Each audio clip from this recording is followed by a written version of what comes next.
Hey everyone, welcome to the channel where we love to talk about movies. Welcome especially if you're new. If you enjoy talking about movies and staying up to speed on what's in theaters and what's worth checking out, be sure to hit that subscribe button so you never miss a review. Alright, with that we're going to get into today's review, which is for Amsterdam. I just got back from seeing it in the theater, IMAX, and let's talk about it here. So, just beginning with a brief synopsis, in the 1930s, three friends witness a murder, are framed for it, and uncover one of the most outrageous plots in American history. So we'll just talk to 5 points that stood out to from the film for me, and then I'll give my final letter grade and conclusion or wrap up at the end. So first point that stood out to me on the film was that I think in film, a very good rule to follow is to show and not tell.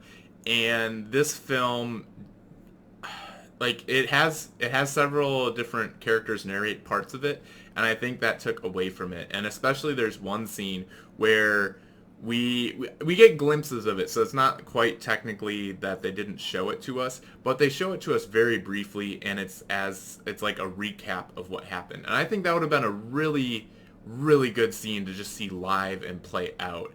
It's in the middle of the film. It's two characters who go off and do something for the day, and then they're telling the third character later on. That's keeping it spoiler free. If you've seen it, I think you know what I'm talking about, or I hope you do. That would have been, I feel like that would have been so much more emotional if they had played it out in real time and not just as a flashback. But second point that stood out to me was Margot Robbie. I really liked her character in this.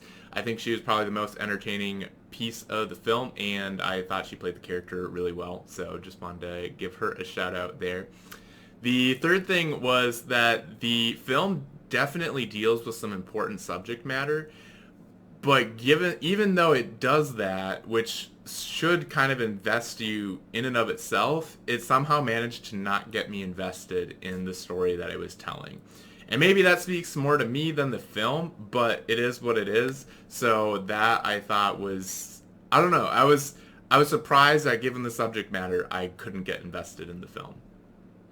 The fourth thing, kind of going off of that, or one of the themes of the film is like hate versus love, and the point of life. I forget the exact quote, but there's a quote that Margot Robbie's character has where it's like art and love, that's the point of life, not hate.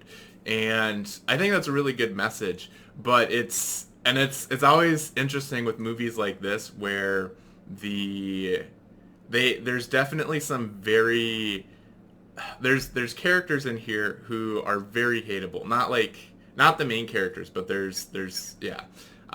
It comes in the later half of the movie. I won't get into the details because I feel that's a little in the specifics of the plot. But there's people who act in certain ways, and it just at least in me, it definitely bubbles up like hate inside, and I very much dislike those sort of characters. And the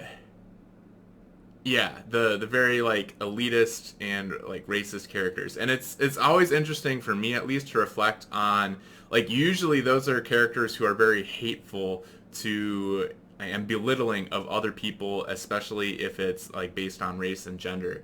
And I think the immediate reaction is, and well, like for me, the reaction is to very much like hate them back. And yeah, I think it's just interesting to reflect on. Like, I don't think that's just continuing a circle of hate, and I know it's really easy to do, but I think I think it's interesting to reflect that there might be a better option, which is to, it's hard though, because it's like, man, it's really hard to let go of that hate. But I think ultimately, if you can replace that hate with sadness, that there are people like that in the world, and just hope that one day we'll be in a world where they're not there, and they're not doing those sort of things. So that is, I don't know. I think it's just interesting anytime that comes up in movies. I definitely take a moment to kind of self-reflect. But the fifth point that stood out to me was the main character. I forget his name. The character, well, one of the main characters, played by Christian Bale. He has like the worst in-laws ever, and they're in a pretty like they pop up kind of throughout the entire film, and like, man, I don't know. I'm like, I don't know how you're still in this marriage, dude. Like, those are the worst in-laws. I don't even know how you got sucked into that, but I feel bad for you. Yeah, just just some of the worst people. But yeah, so those are kind of five things that stood out to me in the film. Overall, while this did have some entertaining things, I was pretty uninvested throughout, so I give it a letter grade of a C. I thought it was just fine.